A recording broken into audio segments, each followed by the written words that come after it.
Friends, welcome to quick revision point. My name is Raksha Srivastava. Friends, आज हम social studies के important question को discuss करेंगे जो कि फ्रेंड एग्जाम के लिए इंपॉर्टेंट है। तो चलिए स्टार्ट करते हैं। महाजनपदों के राजाओं शासकों ने नियमित रूप से कर वसूले। निम्नलिखित में से कौन से कर के स्रोत थे? ए है फसल पर कर, बी है शिल्पकारों पर कर, सी है व्यापारियों पर कर एंड डी है तीर्थयात्रियों पर कर।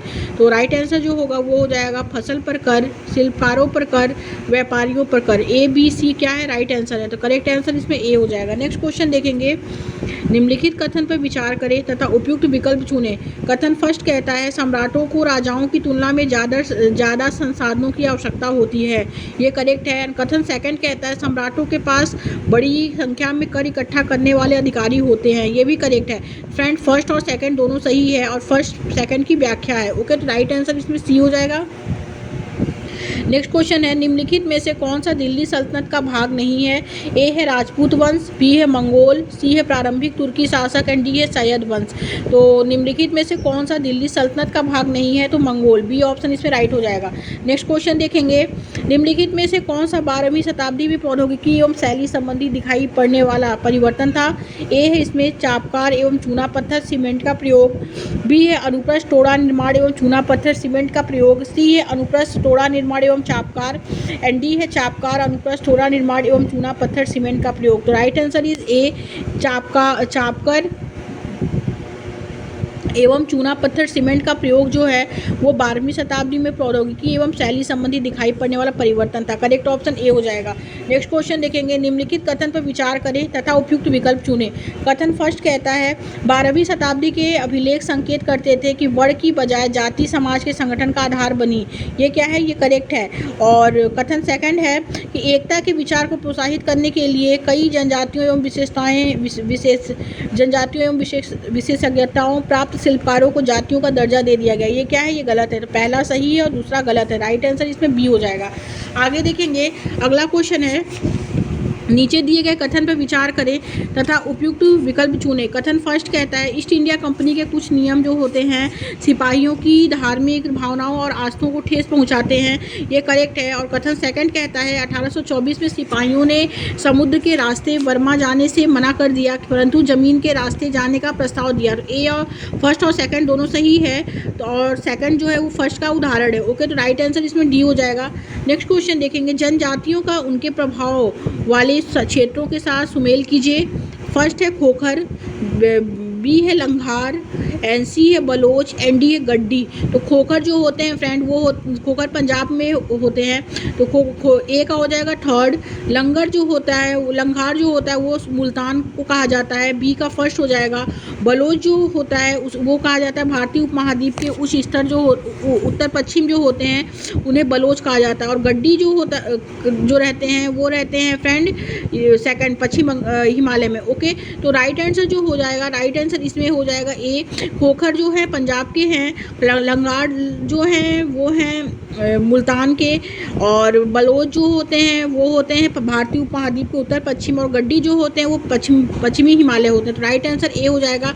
नेक्स्ट क्वेश्चन देखेंगे।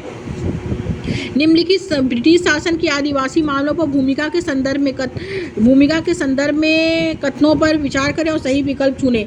कथन ए है कि ब्रिटिश शासन जो होते हैं ब्रिटिश शासन के तहत आदिवासी मुखियाओं के कार्य और ताकत में बहुत परिवर्तन आया, ये सही है। और कथन बी है कि आदिवासी मुखियाओं को कई गाँवों पर जमीन का मालिकाना मिला और अर्थ में जमीन को किराए पर देने का अधिकार मिला। तो ए और बी क्या है? दोनों सही है। ओके, तो राइट आंसर इसमें सी हो जाएगा। नेक्स्ट क्वेश्चन देखेंगे। निम्नलिखित संस्थाओं का उनके द्वारा किए गए कार्यों के साथ मिलान कीजिए तथा सही विकल्प चुने। ए है ब्रह्मो समाज जो होते हैं इसका ए का थर्ड हो जाएगा मूर्ति पूजा और बलि का निषेध। और डेरोजियो एवं यंग बंगाल जो होता है वो होता है बी का फर्स्ट हो जाएगा सोच व अभिव्यक्ति की स्वतंत्रता की मांग, बी का फर्स्ट।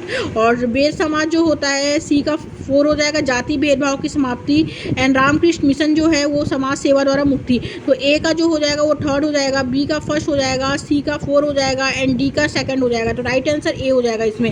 नेक्स्ट क्वेश्चन देखेंगे, परमहंस मंडली का गठन फिल इन द ब्लैंक्स के उन्मूलन के लिए हुआ था। ए है सती प्रथा, बी है प्रतिष्ठा के लिए हत्या एंड सी है बाल विकास एंड डी है जाति व्यवस्था। तो परमहंस मंडली का गठन जो है जाति व्यवस्था के उन्मूलन के लिए हुआ था। राइट आंसर इसमें डी हो जाएगा। नेक्स्ट क्वेश्चन देखेंगे, श्री नारायण गुरु ने जाति समानता को सिखाया मुख्यतः। ए जातियों के निर्दिष्ट कार्यों से बाहर काम के अवसरों की मांग करके। बी है इस विचार को प्रोत्साहित करने के लिए कि सभी मानव एक ही जाति से हैं। सी है पश्चिमी शिक्षा के माध्यम से लोगों के सामाजिक स्तर को बेहतर करना। और डी क्या है इसमें, तो इसमें राइट आंसर जो होगा फ्रेंड वो हो जाएगा केवल सी जो है वो राइट है कि बी श्री नारायण गुरु ने जाति समानता को सिखाया मुख्यतः। तो फ्रेंड इसमें बी ऑप्शन करेक्ट हो जाएगा कि इस विचार को प्रोत्साहित करने के लिए कि सभी मानव एक ही जाति से हैं। तो बी ऑप्शन इसमें राइट हो जाएगा। तो करेक्ट ऑप्शन बी हो जाएगा। आगे देखेंगे फ्रेंड, अगला क्वेश्चन क्या है, निम्नलिखित का कॉलम का मिलान कीजिए तथा सही विकल्प का चयन करें। ए है रॉलेट सत्याग्रह, बी है पूर्ण स्वराज की मांग, सी है दांडी यात्रा एंड डी है असहयोग आंदोलन। तो रॉलेट एक्ट जो होता है फ्रेंड वो होता है 1919 ईस्वी और बी जो है पूर्ण स्वराज की मांग जो है वो है 1929 ईस्वी और दांडी यात्रा जो है वो है 1930 ईस्वी और असहयोग आंदोलन जो है 1921 ईस्वी। तो राइट आंसर इसमें ए और डी हो जाएगा। नेक्स्ट क्वेश्चन देखेंगे, निम्नलिखित में से कौन से कानून द्वारा ब्रिटिशों ने भारतीयों को प्रांतीय स्वायत्तता दी। ए है मोरेलो मिंटो सुधार 1909 एंड बी है रॉलेट कानून 1919, सी है government of India act 1935 and D है गवर्नमेंट ऑफ इंडिया एक्ट 1947। तो राइट आंसर जो होगा इसमें वो हो जाएगा C government of India act 1935। Next question देखेंगे, नेक्स्ट क्वेश्चन है दो कथन ए एवं बी पर विचार करें। कथन ए कहता है स्वतंत्रता के पश्चात भी अंग्रेजी भाषा प्रयोग में रही क्योंकि राज्यों के मध्य प्रशासनिक लेन देन एवं संप्रेषण सरल होंगे। ये क्या है फ्रेंड, ये सही है। और आज जो बी है कि राजभाषा के रूप में अंग्रेजों को स्वतंत्रता पश्चात निर्विरोध स्वीकार कर लिया गया। ये क्या, ये गलत है। तो ए सही है और बी गलत है। राइट आंसर इसमें डी हो जाएगा। नेक्स्ट क्वेश्चन देखेंगे, सौरमंडल में जैसे जैसे हम सूर्य से दूर होते जाते हैं, सौरमंडल में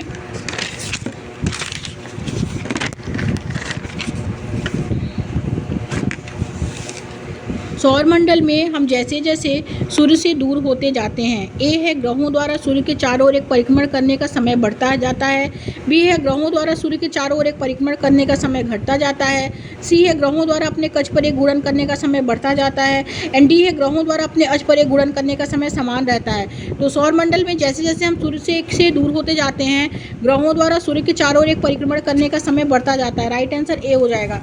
नेक्स्ट क्वेश्चन देखेंगे, नेक्स्ट क्वेश्चन है किस देशांतर को भारत के लिए मानक या मरणोत्तर माना गया है। ए है 42 डिग्री 30 पश्चिम, बी है 82 डिग्री 30 पूर्व, ए है 82 डिग्री 30 पश्चिम और बी है 82 डिग्री 30 पूर्व एंड सी है 81 डिग्री 30 पश्चिम एंड डी है 81 डिग्री 30 पूर्व। तो किस देशांतर को भारत के लिए मानक या मरणोत्तर माना गया है। तो राइट आंसर इसमें बी हो जाएगा 82 डिग्री 30 पूर्व। ओके, नेक्स्ट क्वेश्चन देखेंगे, निम्नलिखित में से कौन सा कथन एंडीज पर्वत और ग्रेट डिवाइडिंग रेंज से संबंधित है। ए है विषुवत रेखा इन दोनों क्षेत्रों से होकर गुजरती है, बी है मकर रेखा इन दोनों क्षेत्रों से होकर गुजरती है, सी है दोनों एक ही समय क्षेत्र में अवस्थित हैं एंड डी है दोनों महाद्वीप के पूर्वी भाग में अवस्थित है। तो निम्नलिखित में से कौन सा कथन जो है वो एंडीज पर्वत और ग्रेट डिवाइडिंग रेंज से संबंधित है। तो वो है मकर रेखा इन दोनों क्षेत्रों से होकर गुजरती है। तो राइट आंसर इसमें बी हो जाएगा। नेक्स्ट क्वेश्चन देखेंगे, निम्नलिखित कथन पर विचार करें। ए है ग्लोब किसी एक देश के बारे में मानचित्रों की अपेक्षा ज़्यादा जानकारी देती है, बी है बड़े क्षेत्र वाले भागों जैसे महाद्वीपों या देशों को छोटे पैमाने वाले मानचित्र पर दर्शाया जाता है, सी है मानचित्र पर पठारों को दर्शाने के लिए केवल लाल रंग का इस्तेमाल किया जाता है एंड डी है कि उपरोक्त में से कोई नहीं। तो राइट आंसर जो इसमें होगा वो राइट आंसर जो होगा वो बी हो जाएगा, केवल बी कि बड़े क्षेत्र वाले भागों जैसे महाद्वीपों या देशों को छोटे पैमाने वाले मानचित्र पर दर्शाया जाता है। तो करेक्ट ऑप्शन इसमें बी हो जाएगा। नेक्स्ट क्वेश्चन देखेंगे, जैवमंडल में सभी जीवित जीव जंतु ए है एक दूसरे से परस्पर संबंधित हैं पर निर्भर नहीं है, बी है एक दूसरे पर परस्पर निर्भर है पर संबंधित नहीं है, सी है न तो एक दूसरे से परस्पर संबंधित है और न ही निर्भर है एंड डी है एक दूसरे से परस्पर संबंधित है और निर्भर भी है। तो जैवमंडल में सभी जीवित जीव जंतु जो होते हैं वो एक दूसरे से परस्पर संबंधित हैं और निर्भर भी हैं। करेक्ट ऑप्शन डी हो जाएगा। नेक्स्ट क्वेश्चन देखेंगे, नेक्स्ट क्वेश्चन है भारतीय उपमहाद्वीप में जिन पशुओं का उपचार डिक्लोफेनेक एक पीड़ानाशी दवाई से किया जाता है। उनके अपमार्जन उपरांत गिद्ध किडनी खराब होने से मर रहे थे। उनको बचाने के लिए कौन से कदम प्रासंगिक हैं? ए है डिक्लोफिनेक के उत्पादन पर रोक, ये गलत है। बी क्या है कि पशुओं के लिए डिक्लोफिनेक के उपयोग पर रोक, ये करेक्ट है। सी है कि गिद्धों के दूसरे महाद्वीपों की ओर प्रवसन को बढ़ावा देना, ये भी गलत है। डी भी गलत है, गिद्धों की खान पान की आदतों को बदलने का प्रयास करना। एंड ई है आरक्षित स्थानों पर गिद्ध के प्रजनन का प्रयास करना, ये भी करेक्ट है। तो पशुओं के लिए डिक्लोफिनेक के उपयोग पर रोक और आरक्षित स्थानों पर गिद्ध के प्रजनन का प्रयास करना, ये भी करेक्ट है। तो बी और ई क्या है? राइट है। तो राइट आंसर इसमें बी हो जाएगा। नेक्स्ट क्वेश्चन देखेंगे, निम्नलिखित कथन पर विचार करें। ए है सौर ऊर्जा को एक महत्वपूर्ण नवीकरणीय संसाधन के रूप में देखा जाता है, ये सही है।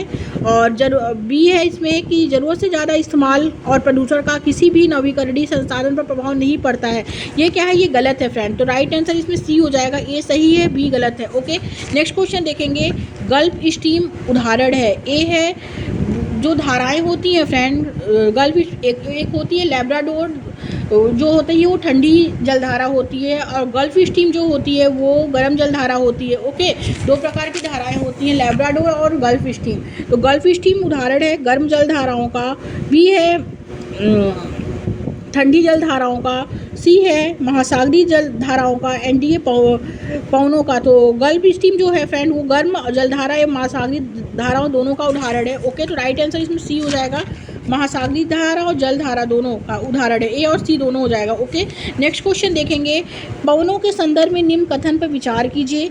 ए है भूमध्यरेखीय निम्न दाब पेटी को डोलड्रम भी कहा जाता है, ये सही है। बी है हार्श अक्षांश उच्च दाब क्षेत्र, ये भी करेक्ट है। तो ए और बी क्या है? दोनों सही है। करेक्ट ऑप्शन इसमें सी हो जाएगा। नेक्स्ट क्वेश्चन देखेंगे, ऋतु प्रवास हेतु लोग अक्सर रहते हैं। ए है शहरों में, बी है स्थायी बस्तियों में, सी है अस्थायी बस्तियों में, एंड डी है खुले में बिना किसी आश्रय के। तो राइट आंसर जो होगा सी हो जाएगा, अस्थायी बस्तियों में। नेक्स्ट क्वेश्चन है, अगर किसी सेल में तांबा मौजूद है तो उस सेल का रंग क्या होगा? अगर किसी सेल में तांबा मौजूद है तो उस सेल का रंग क्या होगा? ए है लाल, बी है हरा, सी है नीला, एंड डी है भूरा। तो उस सेल का जो रंग होगा वो नीला होगा। नेक्स्ट क्वेश्चन देखेंगे, संभाव्य संसाधन का निकट भविष्य में इस्तेमाल हो सके इसके लिए कौन सा कदम उठाया जाना चाहिए? ए है संसाधन से जुड़ी हुई प्रौद्योगिकी के स्तर को बढ़ाकर, बी है उस संसाधन के इस्तेमाल को लेकर नीति बनाकर, सी है समाज में जागरूकता फैलाकर, एंड डी है प्राकृतिक संसाधनों के क्षरण को कम करके। तो संभाव्य संसाधन का निकट भविष्य में इस्तेमाल हो सके इसके लिए कौन सा कदम उठाया जाना चाहिए? तो संसाधन से जुड़ी हुई प्रौद्योगिकी के स्तर को बढ़ाकर जो है वो कदम उठाया जाना चाहिए। करेक्ट ऑप्शन इसमें ए हो जाएगा। आगे देखेंगे, अगला क्वेश्चन क्या है? अगला क्वेश्चन है फ्रेंड कि नीचे दिए गए कथन ए और कारण आर को पर विचार कीजिए। कथन ए कहता है कि सभी सूती वस्त्र उद्योग और जूट आधारित उद्योगों में कुछ समान लक्षण मौजूद हैं जिनकी वजह से इन्हें सनराइज उद्योग के रूप में जाना जाता है, ये क्या है? ये करेक्ट है। और सेकंड क्या है कि सनराइज उद्योगों में सूर्य की किरणों की तीव्रता महत्वपूर्ण भूमिका निभाती है, ये भी क्या है? ये भी करेक्ट है। तो ए और बी क्या है? दोनों, ए और आर दोनों सही है, और आर सही व्याख्या करता है ए की। तो राइट आंसर इसमें ए हो जाएगा। नेक्स्ट क्वेश्चन है, हमारे राष्ट्रगान का बंगाली से हिंदी अनुवाद किसने किया था? ए है रविन्द्रनाथ ठाकुर, बी है बंकिम चंद्र चट्टोपाध्याय, सी है सरोजनी नायडू, एंड डी है सुभाष चंद्र बोस। तो हमारे राष्ट्रगान का बंगाली से हिंदी अनुवाद जो किया था वो रविन्द्रनाथ टैगोर ने किया था। राइट आंसर ए हो जाएगा इसमें। नेक्स्ट क्वेश्चन देखेंगे, निम्नलिखित में से क्या विविधता नहीं बल्कि भेदभाव का एक उदाहरण है? ए है इसमें एक अपार्टमेंट में कुछ परिवार होली का त्यौहार मनाते हैं तो कुछ क्रिसमस।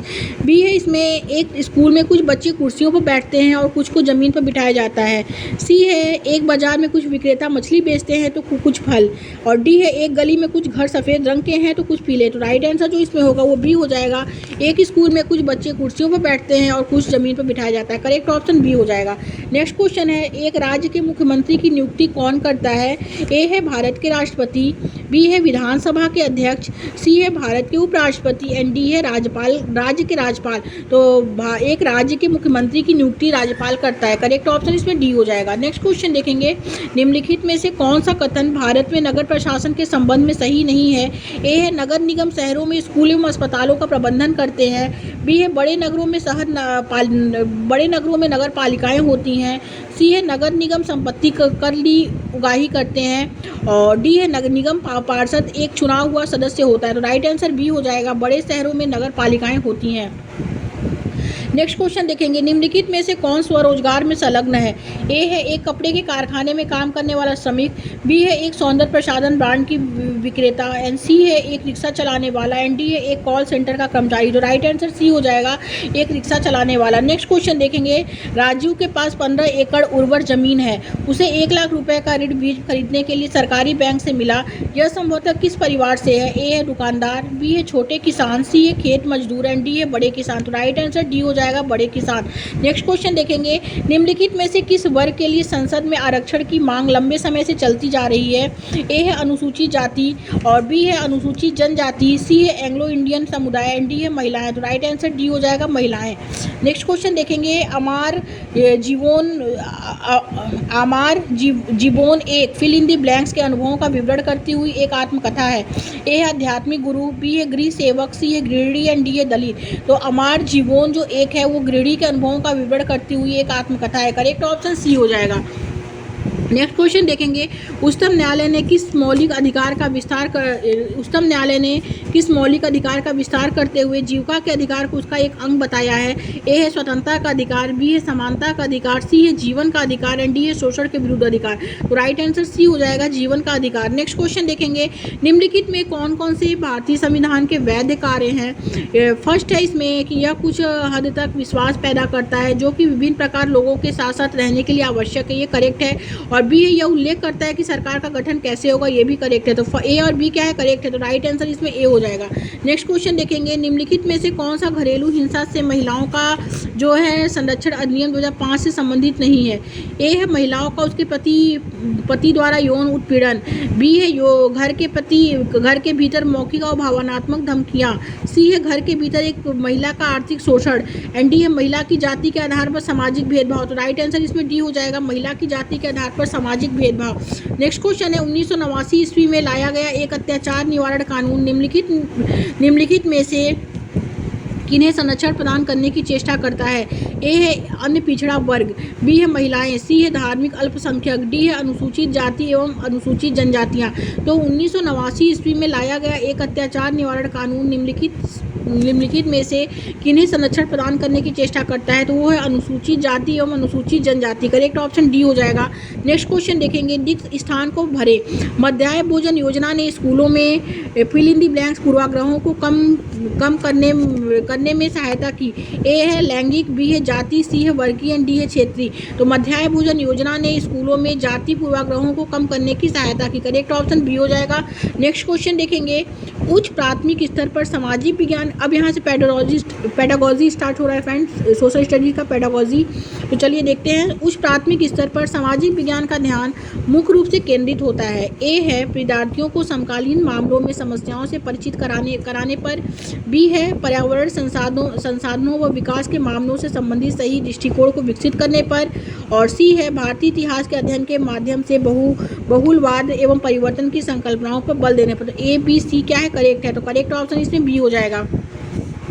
नेक्स्ट क्वेश्चन है कि पांडुलिपियां एवं प्रलेख इतिहासकारों को विस्तृत जानकारी उपलब्ध कराते हैं, परंतु उन्हें जनसाधारण द्वारा उपयोग किया जाना कठिन है, क्योंकि ए है पांडुलिपियों का कूटानुवाद करना कठिन है, ये करेक्ट है। और सी है पांडुलिपियों की मौलिकता की परख की चुनौतियाँ, ये भी करेक्ट है। तो ए और सी क्या है? राइट है। तो राइट आंसर इसमें सी हो जाएगा। नेक्स्ट क्वेश्चन है, सीखने से संबंधित अक्षमता, लर्निंग डिसेबिलिटी वाले विद्यार्थी श्रेष्ठ रूप से दूसरे विद्यार्थियों के साथ सीख सकते हैं अगर कक्षा है। ए है विशिष्ट, बी है विशेष, सी है समावेशी, डी है डिजिटल। तो राइट आंसर सी हो जाएगा, समावेशी। आगे देखेंगे अगला क्वेश्चन क्या है, निम्नलिखित कथन मानसिक उद्दीलन ब्रेन स्टॉर्मिंग से संबंधित है। एक है कथन ए है इसमें ब्रेन स्टॉर्मिंग विद्यार्थियों के किसी विषय पर विचारों को विकसित करने में मददगार होती है, ये क्या है? ये सत्य है। और कथन बी है कि ऐसे छात्र जो ब्रेन स्टॉर्मिंग का अभ्यास करते हैं ज़्यादा विश्लेषणात्मक हो सकते हैं, ये गलत है। तो राइट आंसर इसमें ए हो जाएगा बस। ओके, तो करेक्ट आंसर डी हो जाएगा। नेक्स्ट क्वेश्चन देखेंगे फ्रेंड कि एक अध्यापक जो है विद्यार्थियों को छोटे छोटे समूहों में बांटकर हर समूह को अलग अलग काम देता है।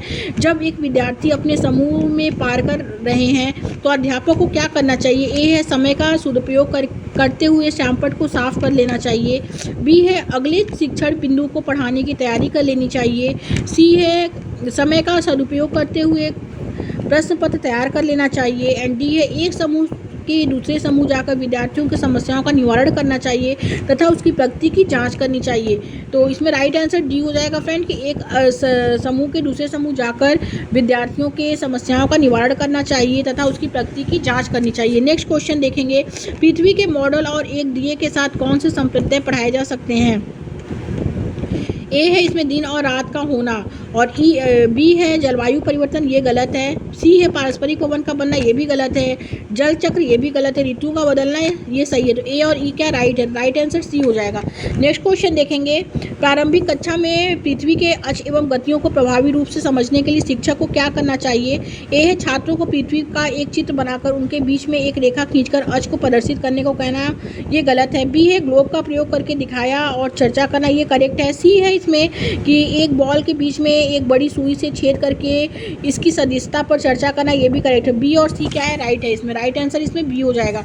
नेक्स्ट क्वेश्चन देखेंगे, नेक्स्ट क्वेश्चन है निम्नलिखित कथन सहयोगी शिक्षण से संबंधित हैं। ए है कक्षा के सभी छात्रों में 4 या 5 के समूह में उनकी पसंद के अनुसार बांटना और कहना कि दिए गए लक्ष्य पर सहयोग करें, यह सहयोगी शिक्षण है, ये क्या है?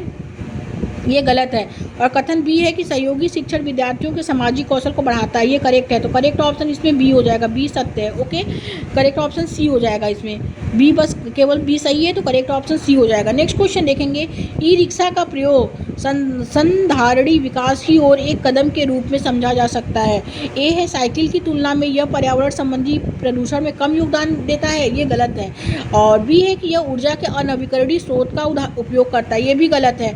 और सी है यह स्वच्छ ऊर्जा का उपयोग करता है। एंड डी है यह रिक्शा चालकों के शारीरिक श्रम का उपयोग करता है। तो राइट आंसर सी हो जाएगा, यह स्वच्छ ऊर्जा का उपयोग करता है। ओके, आगे देखेंगे फ्रेंड,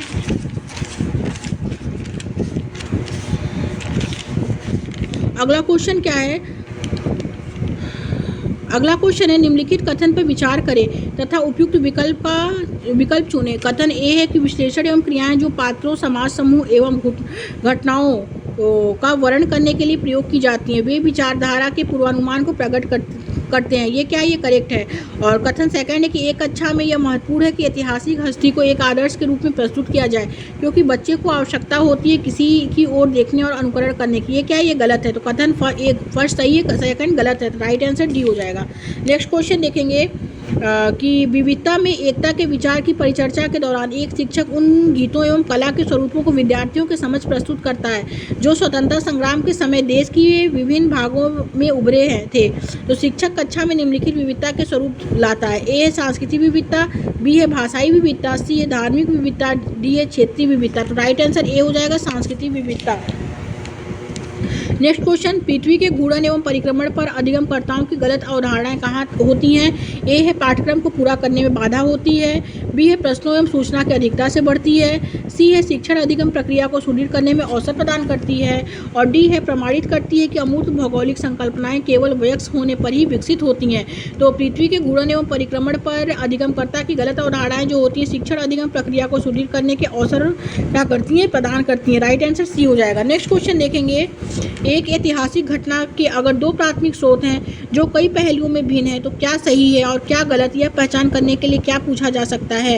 ए है कि स्रोत के पास स्पष्ट उल्लेख है, बी है दो तर्जुमाओं में भिन्नताओं के क्या कारण क्या हैं, सी है दोनों में से किसकी रचना तत्कालीन प्रभावशाली अधिकारियों के आदेश पर हुई, एंड डी है दो स्रोतों में से कौन सा लिखित रूप में है। तो राइट आंसर बी, दो तर्जुमाओं में भिन्नता के कारण क्या है। ओके, नेक्स्ट क्वेश्चन देखेंगे, मौसम संबंधी उपकरणों के प्रयोग द्वारा मौसम की सूचना को एकत्रित करना उदाहरण है के संग्रहण का। ए है प्राथमिक डाटा, बी है द्वितीयक डाटा, सी है तृतीयक डाटा, एंड डी है सामान्य डाटा। तो राइट आंसर ए हो जाएगा, प्राथमिक डाटा। नेक्स्ट क्वेश्चन है, अधिगमकर्ताओं को स्वास्थ्य क्षेत्र के बारे में समझाने के लिए अपने विद्यार्थियों के साथ एक पास के सरकारी अस्पताल का भ्रमण करने की योजना बनाई क्योंकि ए है यह विद्यार्थियों को एकदम नया अनुभव देना, करेक्ट, बी है यह आपके विद्यालय के एकदम निकट है, ये भी करेक्ट है। तो ए और बी क्या है? दोनों सही है, और सी डी गलत है। तो करेक्ट ऑप्शन बी हो जाएगा इसमें। नेक्स्ट क्वेश्चन देखेंगे, सामाजिक विज्ञान के अधिगम का आकलन। ए है उपयोगी नहीं है क्योंकि अधिगमकर्ता विविध पृष्ठभूमि से होते हैं, बी है एक समय अवधि में अधिगमकर्ता में प्रगति का पता लगाने में सहायक होते हैं, सी है सामाजिक कौशल में कमजोरी का पता लगाने में सहायक होते हैं,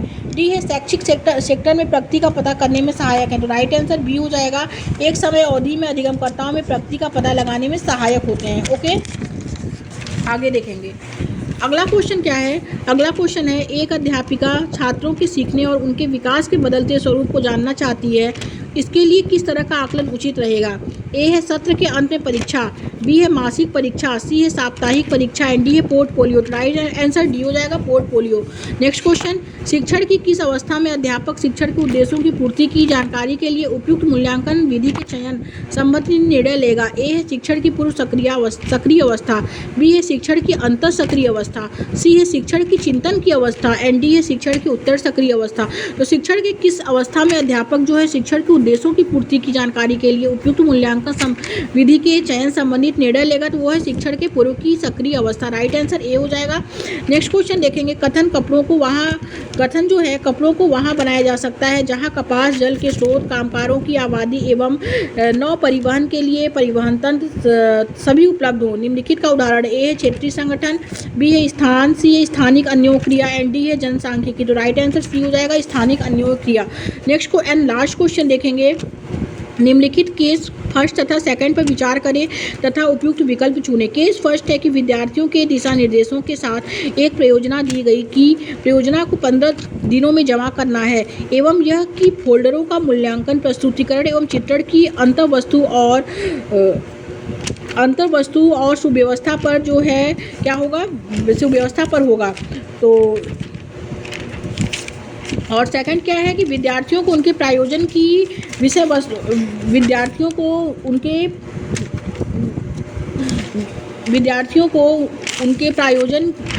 प्रायोजन की विषय वस्तु का निर्णय एवं चर्चा के लिए प्रोत्साहित किया गया। संपूर्ण प्रक्रिया के दौरान उनकी प्रगति पर चर्चा के लिए उन्हें शिक्षक से मिलना था। तो शिक्षक ने कार्यान्वित प्रक्रिया को ध्यान में रखते हुए प्रायोजन का मूल्यांकन किया। तो क्या है इसमें करेक्ट कौन सा है? तो इसमें जो करेक्ट है वो केवल कि विद्यार्थियों के दिशा निर्देश के साथ एक प्रायोजन दी गई कि प्रायोजनों को 15 दिनों में जमा करना है और एवं यह कि फोल्डरों का मूल्यांकन, प्रस्तुतिकरण एवं चित्रण की अंतर्वस्तु और सुव्यवस्था पर होगा। ये क्या है फ्रेंड? ये गलत है। ओके। और सेकंड क्या है कि केस सेकंड कहता है कि विद्यार्थियों को उनके प्रायोजनों की विषय वस्तु का निर्णय एवं चर्चा के लिए प्रोत्साहित किया गया। संपूर्ण प्रक्रिया के दौरान उनकी प्रगति पर चर्चा के लिए उन्हें शिक्षक से मिलना था। शिक्षक ने कार्यान्वित प्रक्रिया को ध्यान में रखते हुए परियोजना का मूल्यांकन किया। ये क्या है? ये करेक्ट है। तो केवल केस सेकंड रचनात्मक आकलन का जो है उदाहरण है। तो इसमें रचनात्मक आकलन का उदाहरण पूछा है, जाना है तो क्या विकल्प चुने? तो जो केस सेकंड है वो किसका उदाहरण है? वो रचनात्मक आकलन का उदाहरण है। ओके। राइट आंसर इसमें जो होगा वो सी हो जाएगा। केवल केस सेकंड रचनात्मक आकलन का उदाहरण है। ओके। Thank you friends.